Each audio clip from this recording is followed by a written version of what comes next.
What if the person you were forced to live with was a broken prince with eyes full of storms, a heart guarded by scars, and lips that only knew how to lie until he met you? What if your love was the only thing that could save him, but also the very thing that could ruin you? Step into a world where hearts collide, secrets burn between silences, and one unexpected roommate agreement turns into a forbidden, soul-binding love story.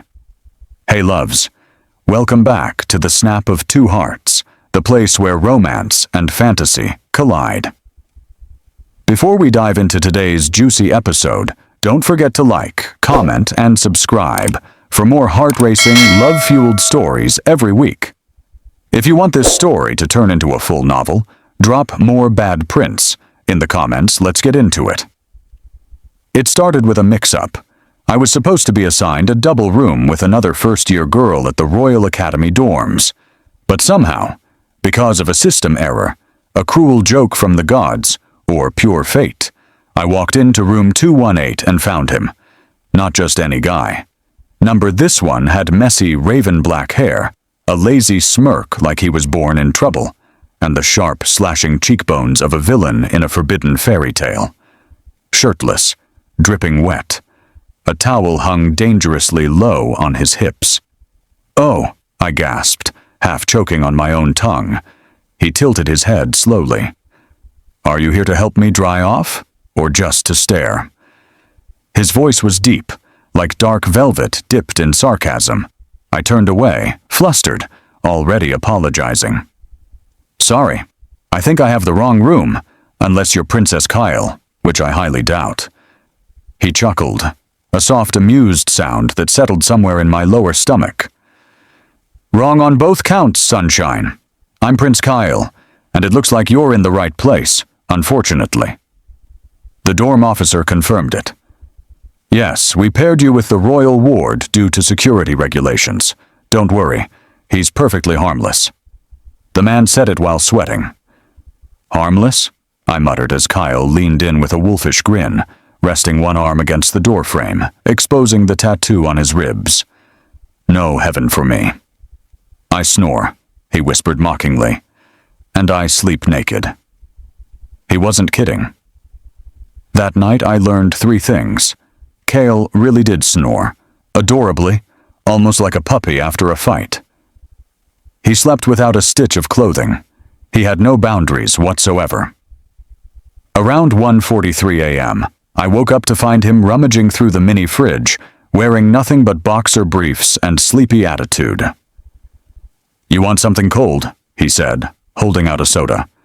"Or do you just enjoy staring at my ass when I bend over?"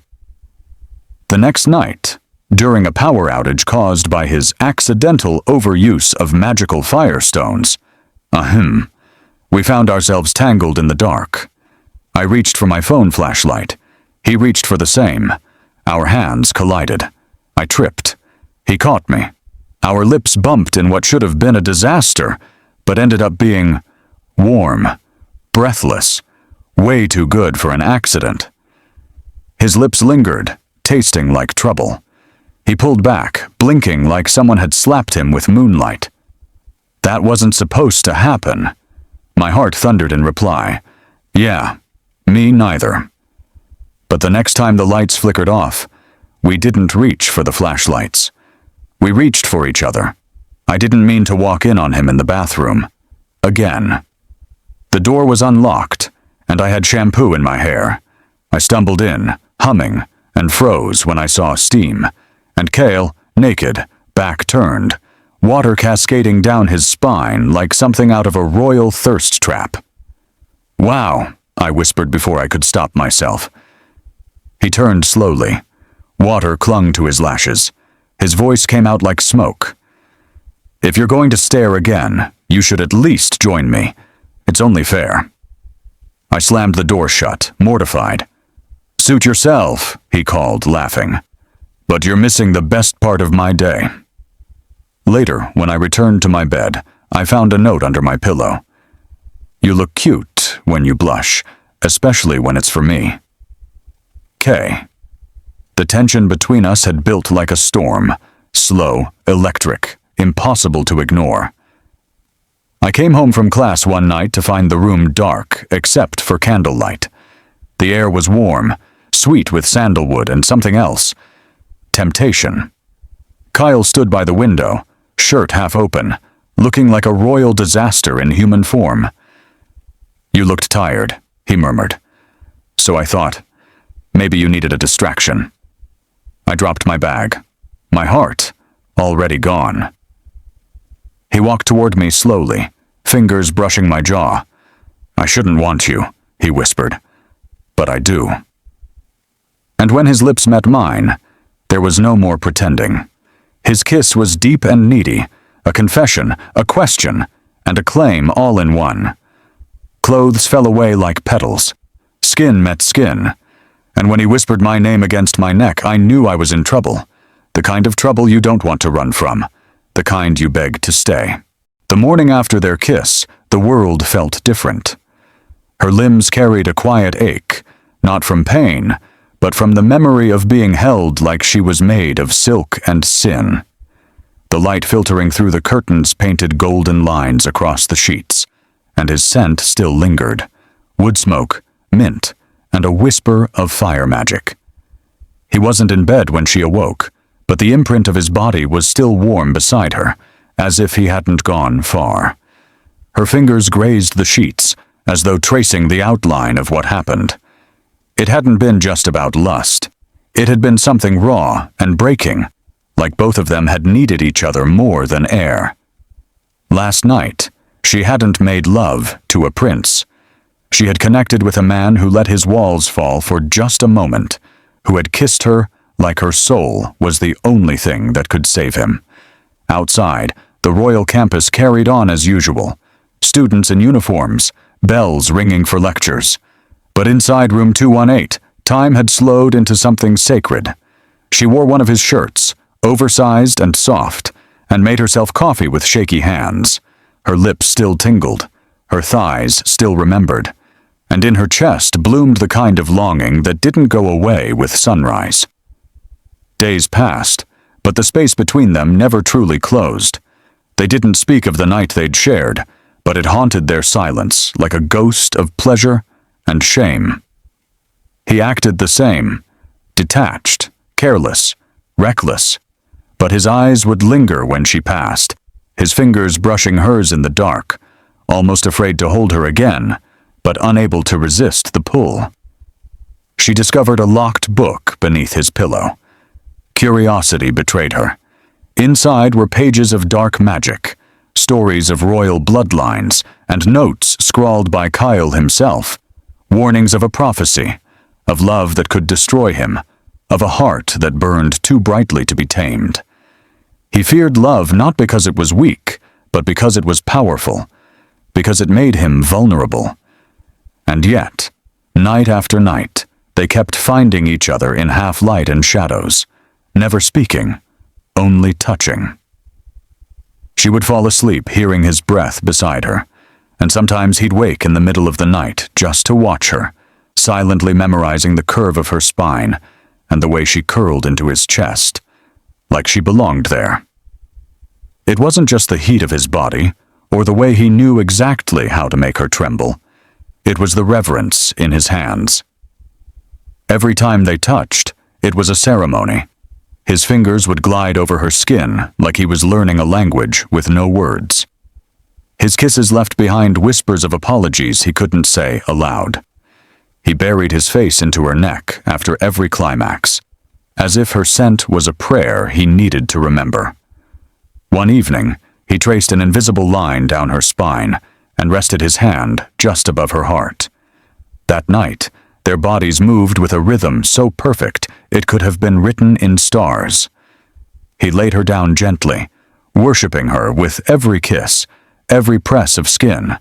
Their limbs tangled. Her cries melted into his groans. He didn't take her like a conqueror. He cherished her, slowly, deeply, until they both dissolved into something divine. In the aftermath, they didn't speak, but their breath slowed in unison, and for a moment, the war within him seemed to stop. rumors began to circulate.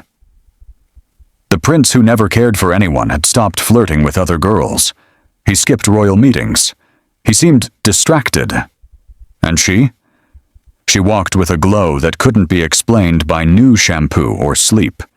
It was love, and everyone could feel it, though neither of them dared to say the word aloud. Their passion deepened into something that bled into every part of their lives.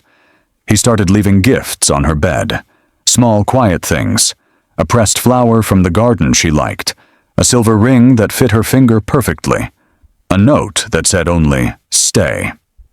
She began to leave the window cracked at night, so the wind would carry his scent back when he left early. But storms don't ask permission to arrive. And one night, after a particularly fevered lovemaking session, where she had collapsed in his arms, her body glowing with sweat and bliss, he stood up and stared out the window for a long time. She didn't know that his heart was battling the prophecy inked in royal ink, one that warned him that falling in love would be his downfall. And she was already becoming his favorite sin. Their intimacy took on new shades, not just of lust, but of tenderness. Sometimes they didn't need to make love. Sometimes he simply held her under the covers while she read, his arms wrapped tightly around her waist, his nose buried in her hair. Her presence calmed the wildfire inside him.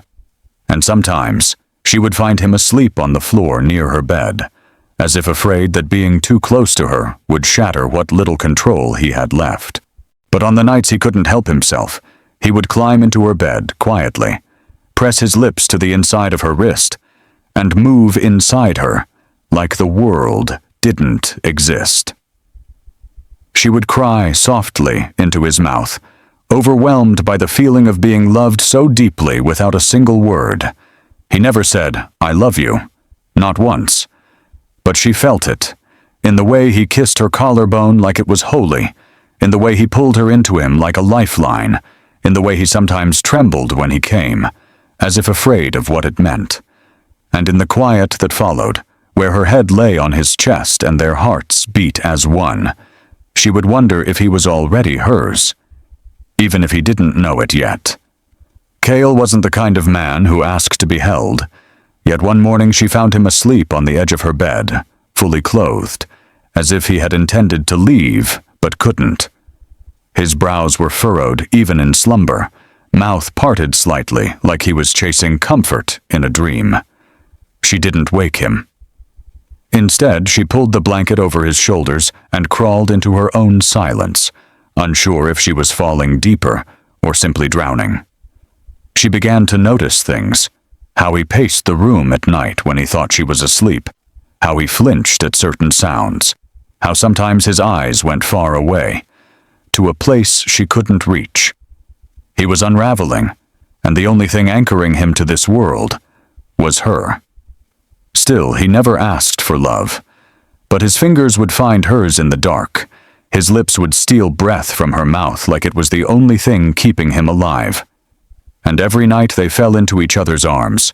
Their bodies moved with a language deeper than words, a desperate ache wrapped in skin and longing. The next time he touched her, it wasn't hurried or rough. It was slow, like he was afraid she might disappear if he moved too fast. His fingers traced her collarbone, kissed her knuckles, followed the curve of her waist with aching reverence. He laid her down with care, kissing every inch of her like it mattered, like she mattered. Her moans came out soft and stifled against his shoulder, her nails digging into his back as he moved inside her with purpose. The room was bathed in candlelight and breathless confessions written in flesh. Each gasp was a promise, each thrust a plea not to let go, and when they collapsed together, tangled and trembling, her tears silently slid onto his chest. He didn't ask why. He only held her tighter, burying his face in her hair, whispering nothing into her skin, because sometimes love was loud in silence. He began to disappear more often. Meetings with royal officials, letters hidden beneath cloaks, marks on his arms that hadn't been there the night before. She started to worry that their fairy tale was slipping into something darker, something real. And yet, each time he returned, it was like the fire had grown stronger, more desperate. They made love in quiet places. Against the cold wall of the library basement, under the stars on the dorm rooftop, in the abandoned observatory where echoes of their pleasure danced through marble halls. He took her as if he had no future, only this moment, and she let him, because she feared the same. Still, there was something he hadn't told her, something that lived in the trembling of his hands when he held her too long, in the way he sometimes kissed her, like a man trying to memorize something he planned to forget. She didn't ask, because sometimes the truth was too fragile to touch. The night he returned bruised and bloodied, something inside her shattered. He said nothing, only collapsed into bed and reached for her like a man starved. She undressed him gently, pressing kisses to each bruise, worshipping the broken boy beneath the prince. That night, their lovemaking was slow and rough at once, need soaked in pain, tenderness wrapped in torment. He gripped her hips like she was the only thing anchoring him, buried his cries into her chest as he released with a growl that sounded more like a sob. Afterward, he curled into her lap like a child, and she stroked his hair until dawn. It wasn't about sex anymore. It was about survival. He needed her in a way that frightened her, and she loved him in a way that ruined her. She knew something was coming when he stopped touching her. He still slept beside her, still looked at her with those storm-stained eyes. But the fire in him had dimmed, like he was already mourning something he hadn't lost yet. She tried to reach him, with kisses, with touches, with tears, but he drifted further, like the tide pulling away from shore. One night, he kissed her with such aching finality, she tasted heartbreak on his tongue. They made love like strangers rediscovering each other, clinging to something doomed. He was tender and fierce, silent and shaking. Her body answered every thrust, every plea of his hips, and when they reached the edge together, it felt like falling into a chasm that never ended. Afterward, he held her tighter than usual, and she knew. Something was about to break. She could feel it before she saw it. The shift. Kyle was still coming home to her, still curling into her side, still pressing his lips to her skin like a ritual. But he wasn't really there. His soul had gone quiet, like something inside him was holding its breath. Every kiss became a question. Every time he took her to bed, it felt like a goodbye, wrapped in passion. He'd lift her onto his lap, whispering heat into her neck with only the drag of his breath. His mouth would devour her skin like he needed to mark her, to remember her. And she would give in, every night, every inch of her body, because that was all she had left to offer. Love, when it couldn't speak, became touch, and she let him write 1,000 apologies across her hips, her thighs, her trembling moans, until she couldn't tell if she was losing him, or if she already had. Their dorm room had become a sanctuary, a graveyard, a place where desire bloomed wild and unchecked, even while secrets thickened the air like smoke. The bed where they made love had become sacred and cursed, holding their laughter, their sighs, their sweat, their silence. On a rainy night, she found him sitting by the window, soaked in shadows, watching the storm. He didn't look at her, but when she approached, he pulled her into his lap and kissed her as if rain had awakened something in him. They didn't speak.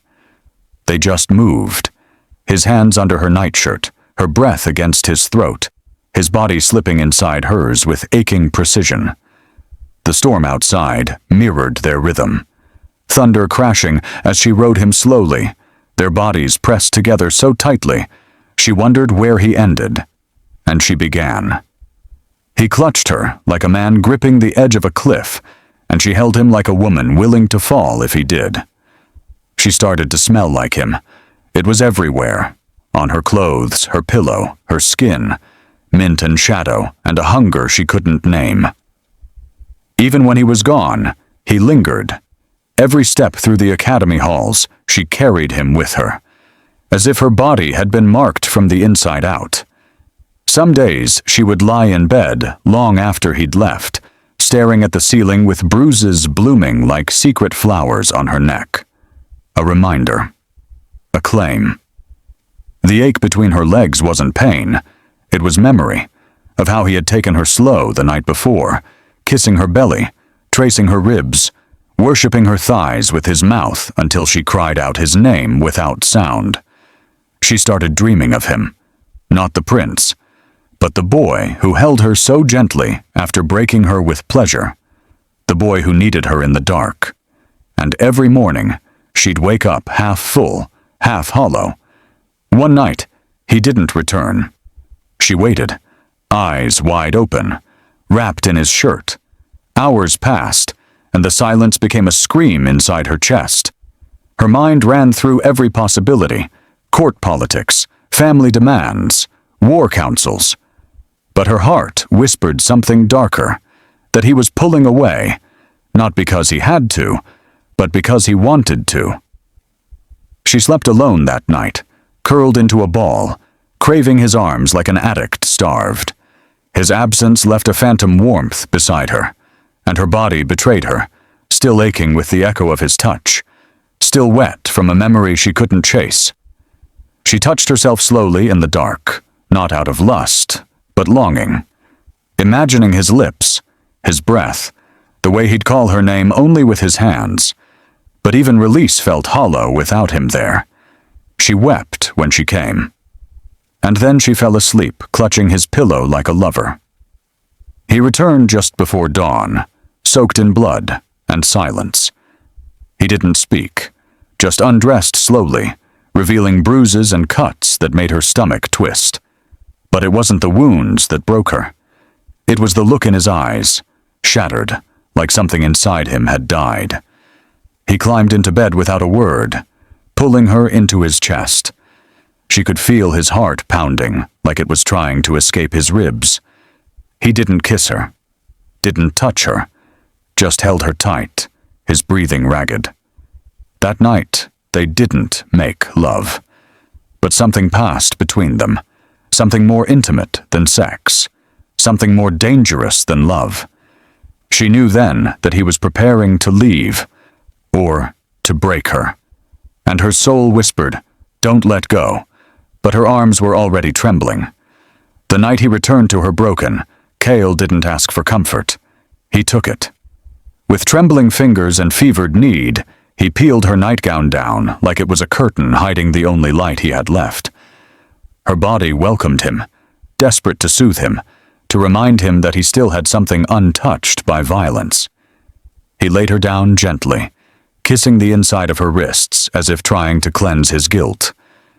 When he moved inside her, there was no urgency, only ache. It was a slow, mournful rhythm, like each thrust was a farewell stitched into flesh. His hands trembled as they roamed her body, tracing the map he already knew by heart, as if afraid it would vanish. When she came, it was silent, eyes locked with his. A tear slipped down his cheek when he followed her into that trembling release. That night, they didn't make love to feel alive. They made love because it was the only place where nothing hurt. She began to notice what he left unsaid, the small cuts on his fingers, the exhaustion in his bones, the way his clothes smelled of fire and metal instead of parchment and books. There was something unraveling beneath his skin, and it wasn't just heartbreak. It was danger. She tried to hold on to the warmth between them. Every moment he undressed her, she clung tighter. Every time he buried his face between her thighs, worshipping her with lips and tongue until she trembled like the moon in water, she begged her body to make him stay, even without words. But the tenderness always ended too soon. His gaze would drift, his silence stretched longer. His arms, once full of hunger, now felt like armor. And she began to fear that love wasn't enough, not for a prince who had learned to love pain more than peace. It wasn't the crown that haunted him. It was the blood behind it. The things he had done to survive the political war between royal houses. The people he had betrayed. The vows he had broken. He had learned to seduce, to lie, to manipulate. And yet, when he touched her, it felt like truth. In the quiet hours, when the world faded, and the only thing left was skin and warmth, he would grip her thighs as if trying to hold on to something innocent. He would kiss her, like he was starving for purity. And when he pressed into her from behind, their bodies aligned perfectly. She would arch into him, whispering her surrender with every breathless gasp. It wasn't just pleasure. It was his redemption. But she didn't know if she was saving him, or if he was dragging her down with him. She started to bruise in places he never touched. Her chest ached from waiting. Her stomach twisted at the scent of his departure. Even his kisses began to taste like delay, soft, sweet, but distracted. He would take her in the library, in empty corridors, even in the royal garden, always hurried, always like it was the last time. And yet, her body still bloomed for him. One afternoon, with sunlight pouring over their sheets, he laid her down and worshipped her slowly. His mouth traced poetry across her skin, between her breasts, along her hip bones, down to the softest part of her. She came undone with a sob he caught with his lips. And when he entered her, it was with a reverence that made her weep. But afterward, he didn't stay. He kissed her forehead, pulled on his shirt, and left the room without looking back. Her heart didn't break. It wilted. They met one last time beneath the moonlight, their bodies slick with sweat and tears, tangled in shadows and longing. He took her on the rooftop, the place where it had all begun, her back against the cool tiles, his chest pressed to hers, their bodies moving in perfect rhythm beneath the stars. His hands shook as they slid up her thighs. She arched into him, gasping as he entered her, slow and deep. The night wrapped around them like a secret, each thrust a plea, each moan a goodbye. When they came together, it was silent and sacred, like the universe had stopped to let them fall. Afterward, he kissed the inside of her ankle, a strange, final place. She knew then. The next morning he was gone, and all she had left was the scent of him on her skin. Days passed like smoke through her fingers, formless, scentless, unreal. He was gone. No message, no trace, not even a whisper in the hallway. Kyle vanished like a fever breaking after a sleepless night, but her body, her soul, still trembled with the ache of him. The way he'd touched her, the way he held her after passion as if her bones were breakable truths, the way he breathed her in after love like she was a sacred thing he couldn't name. She didn't weep loudly. Instead, she let herself dissolve, slowly. One morning, she caught her reflection in the mirror, her mouth still swollen from his last kiss, thighs marked with fading bites and bruises that had once made her moan in pleasure. And suddenly, she wasn't sure if he had claimed her or consumed her. She crawled into their bed and let her tears stain the pillow where he used to sleep. And still, she reached for him in her sleep. She began to crave him in secret, not just the sex, but the weight of him. The way he pressed her down into the mattress, stealing her breath just to give it back with a kiss. The way his body curved into hers with desperate precision, hips rolling, fingers clawing at the edge of control. Every touch had been a letter, every gasp a paragraph. Her body had become a book he wrote in nightly, and now, left unread, she was a library haunted by silence. She touched herself some nights, slowly, with aching hands, and Cale's name buried in her throat. But her body was stubborn. It refused to bloom without him. She needed the press of his lips against her spine, the rasp of his voice near her ear, the sinful, slow grind of his body that whispered, "You are mine," in a language made of skin. And no matter how hard she tried, No one else could read her the way he did. They whispered in the halls, about Kale, about blood, about a throne that had been taken by fire. Some said he had been imprisoned, others that he had killed his brother, that he had vanished into the forest with secrets burning in his chest. No one knew the truth, but she did. She knew the way his soul twisted when he had to choose between love and duty, the way his hands trembled after he took a life, the way he wept, silently, after holding her, when the guilt became too much for his armor to carry. She buried herself in study, in silence, in pain. But at night, her sheets still carried the scent of him, and no book, no potion, no royal scroll could erase the memory of how he took her on this very bed, once on his knees, pulling her over his lap, whispering, "Stay still, my love," before kissing down her spine, like a man blessing every scar. He came back on the night of the red moon, blood on his hands, eyes darker than they had ever been. But when she opened the door and saw him there, torn, broken, breathing like a man who had outrun death, her heart shattered and reformed in the same breath. He didn't speak. He dropped his sword, and then he dropped to his knees before her, and she fell with him. He kissed her ankles, her thighs, her belly, her scars, her hips, her breasts, her lips. And when he entered her, it wasn't lust, it was resurrection. Their bodies moved like storms, fierce, loud, beautiful. She clutched his hair. He bit her shoulder. She rode him like he was the war she chose. And when they both came undone, it was with a cry of finally. That night, they slept chest to chest, heartbeat to heartbeat. His fingers laced through hers, and in that stillness he whispered, "I came back because the war meant nothing without you." They didn't leave the bed for 2 days. He kissed her in places he hadn't dared before. She cried in his arms as he finally told her the truth about his betrayal, his exile, and the throne he never wanted. And she held him through all of it. They made love between confessions. In the bath, he lifted her against the wall and made her gasp through suds and steam. On the balcony, she straddled him beneath the stars, moaning into the night as he whispered her name like a prayer. Their bodies spoke now in full paragraphs, full novels.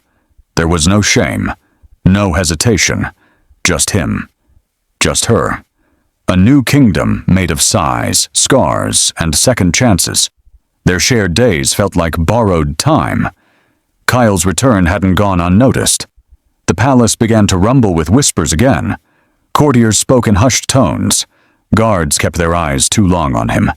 And through it all, she clung to the quiet moments they still had. Fingers tangled in bedsheets, kisses planted across sunlit skin, limbs wrapped together beneath silken blankets. But danger lurked.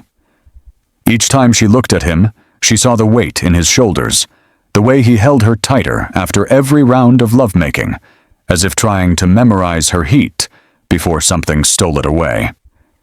He made love to her, as if each night was their last. When he bent her over the velvet sofa, pressing into her from behind with a breathless groan, he held her hips with reverence, whispering her name, like a psalm only his body understood. He marked her inner thighs with his mouth and left bruises where his grip refused to let go. And afterward, his head lay against her chest, like a man praying not to lose his home again. She found the parchment beneath his cloak. It was sealed with the king's insignia. The words bled with venom and warning. "Leave the girl. Take the throne. Or lose everything." Her breath stopped. She stood there with shaking hands, her bare feet cold against the stone floor. In the distance, Kyle was bathing, water slapping against marble, the steam smelling of mint and rose. She stared at the door separating them, her heart pounding so loudly, she feared he could hear it. And still, when he emerged, slick and wet with desire, he didn't see the fear in her eyes. Only need. And he kissed her, like a man starved. She let him make love to her again, desperate, breathless, his mouth devouring her breasts, his hands pinning her wrists above her head as he thrust into her so deep she cried out. But this time, when she came, it wasn't for pleasure. It was for goodbye. Before the sun rose, she dressed silently. Her fingers trembled as she folded the letter into her pocket. She looked at him one last time. Kyle, the man who made her body sing, who brought her soul back to life after years of silence.